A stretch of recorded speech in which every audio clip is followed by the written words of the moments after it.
Hello students, welcome to the chapter on data structures. So this is the part 4 of this particular chapter, and in this part we are going to basically discuss about evaluation of postfix expression. As I have already mentioned in the session on introduction to stacks, that evaluation of postfix expression is the third application of stacks. So here we will basically be focusing on how to evaluate a postfix expression. So a postfix expression will be given. A postfix expression is of this form, and we need to find out the result of this postfix expression. Now, how to find out the result of the postfix expression, we will basically be learning about this only in this particular video. So, there are certain rules for evaluation of postfix expression. As I read out the rules, you may not understand the rules and you may not be able to relate with the rules, but you should write it down in your notebook, and when we go to the problems, you will be able to understand each and every rule properly. So, what does the first rule says? The first rule says that the expression is scanned from left to right. Okay, so while evaluating the postfix expression, we need to come from the left side, and slowly and gradually we need to scan element by element, and we need to come from left side to the right side. The second rule says that if the scanned element is an operand, push the element into the stack. Now, while we are scanning from left to right, sometimes we will get an operand and sometimes we will get an operator. Whenever we get an operand like A, B, C or 1, 2, 3, 4 like this, some numbers or true, false, these are known as operands. So, whenever we get an operand, what we need to do? We need to push the element into the stack. Third rule says that if the scanned element is a binary operator. Now, it is not that every time that when you are moving from left to right, every time you will get an operand, it is not the case. Sometimes you will get an operand and sometimes you will get an operator. Now, if the scanned element is a binary operator means such an operator which works on minimum of two operands like plus, minus, into, division, etc. Then what we need to do? We need to pop two elements, evaluate the result and push back the result into the stack.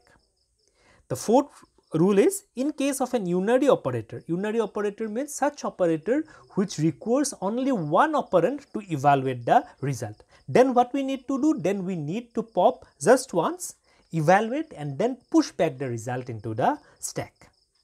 What the fifth and the last rule says? The last rule says that when the end of the expression is reached, we pop the result which is the final evaluated value. Now, while scanning from left to right, a time will come when there is no more element to be scanned. When there is no more element to be scanned, then only one element will be remaining in the stack. What we need to do? We need to pop out that element and that will be our evaluated result. So, let us try to understand it with the help of some problems.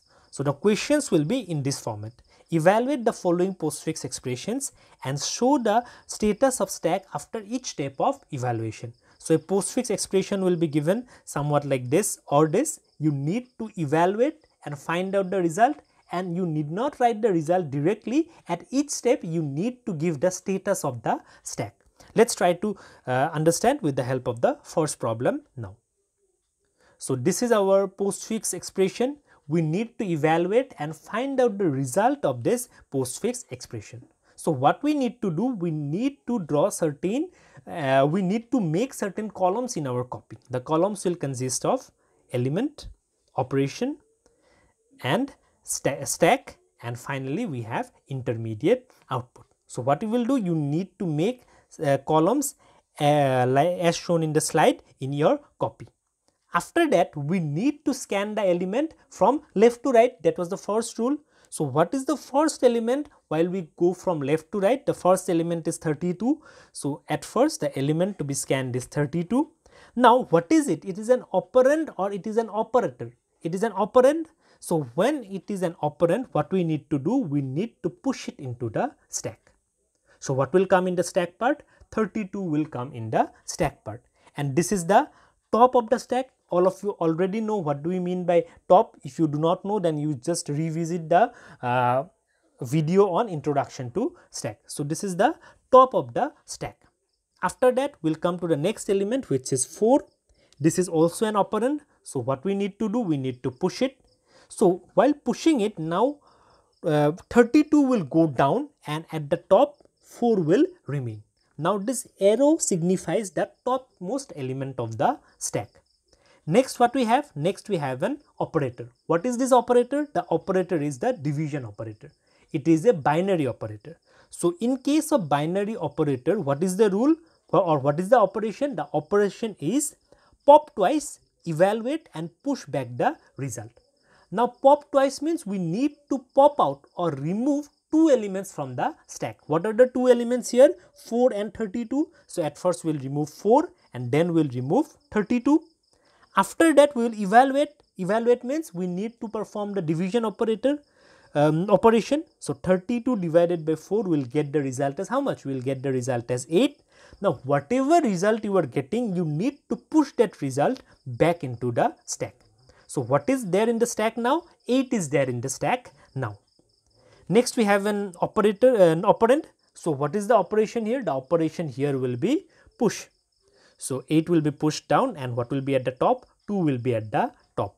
After that we have the multiplication symbol, which is an operator. So what we need to do? Pop twice, evaluate and push back the result. So we need to pop 2 and 8 and then evaluate, that means 8 into 2, that is 16, and then push back the result. So what will be there in the stack now? 16 will be there at the top of the stack.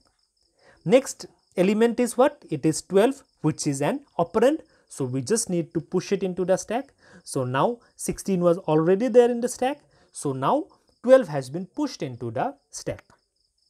After that what we have? 3, which is also an operand. So what is the operation here? The operation will be push. So now 16 is already there, 12 is already there. Now the topmost element will become 3.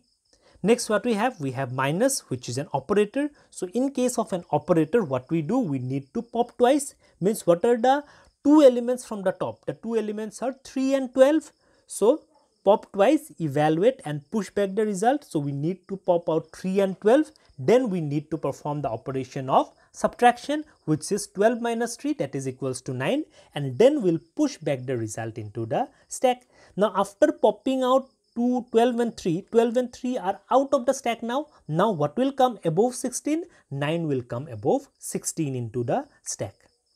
After that we have another operator here, which is plus. What is the operation to be performed? Pop twice, evaluate and push back the result.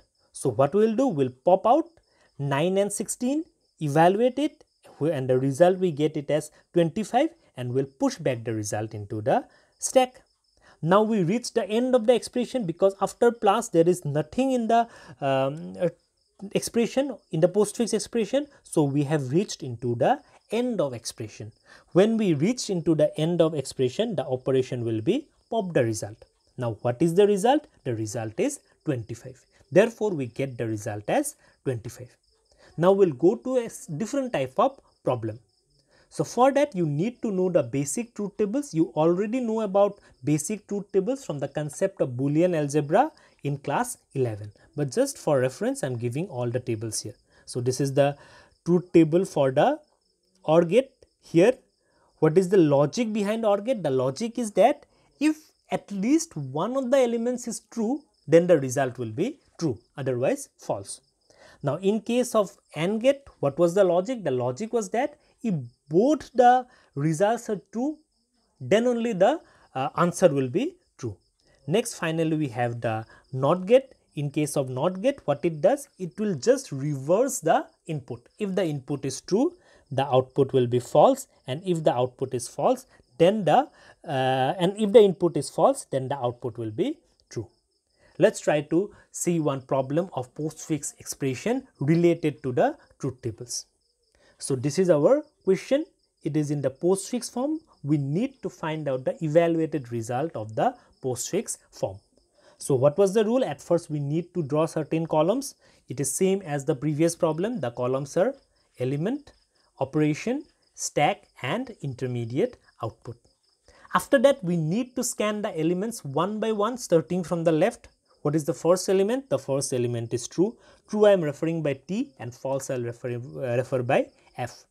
So it is a operand. Since it is an operand, the operation will be push. So what will come at the top of the stack? True will come at the top of the stack. After that we have false, which is also an operand. So the operation will be push. So now true will be pushed down, and above it what will be at the top of the stack? False will be at the top of the stack. Now we have an operator, and is a binary operator. So the operation would be pop twice, evaluate and push back the result. So what we need to do, we need to pop two elements here. What are the two elements? True and false. So true and false will give the result as false, because in case of AND operator, only if all the inputs are true, only then the result is true, otherwise false. So true and false will give you the result of false. So what will be pushed into the stack now? False will be pushed into the stack. The next element is what? The next element is true. So true will be pushed into the stack. Why it will be pushed? Because true is an operand. So the operation will be push. What will be at the stack now? False is already there in the stack. So now we have true also at the top of the stack. Next, again we have the next element as true. So the operation is push. So we have false and true from before only. Now another new element has been added to the top, which is true here. After that we have not. Pay attention here. Not is not a binary operator. It's a unary operator. Unary operator requires only one operand to give out the result. So what will be the operation here? The operation will be pop once, not twice. In case of unary operator, we need to pop only once. Pop once, evaluate and push back the result. So which element will be popped here? True will be popped out from here. So the intermediate output will be not true. What is the result of not true? The result of not true is false. So false will be pushed back into the stack. We already have false and true into the stack. Now we get the false at the top of the stack. Next we have the next element, which is OR. OR is a binary operator. So we need to pop twice, evaluate and push back the result. So we need to pop false and true. So true or false will give the result as true, because in case of OR operator, if at least one element is true, then the entire output will be true itself. So false was already there at the stack. Now we have true at the top of the stack. Next we have the AND operator. AND is a binary operator. So the operation will be pop twice, evaluate and push back the result. So what are the two elements to be popped out? False and true. So false and true will result in false, and we will push back the result into the stack. What is the result here? The result is false. So now AND is the last element of the postfix expression. So what we have reached? We have reached to the end of the expression. So the operation will be pop the result. So what we need to do? We need to display the result. What is the result now? The result is false. That's all about evaluation of postfix expression. You need to try out certain more sums of this format so that it will be clear to you. Thank you very much. I'll see you in the next session.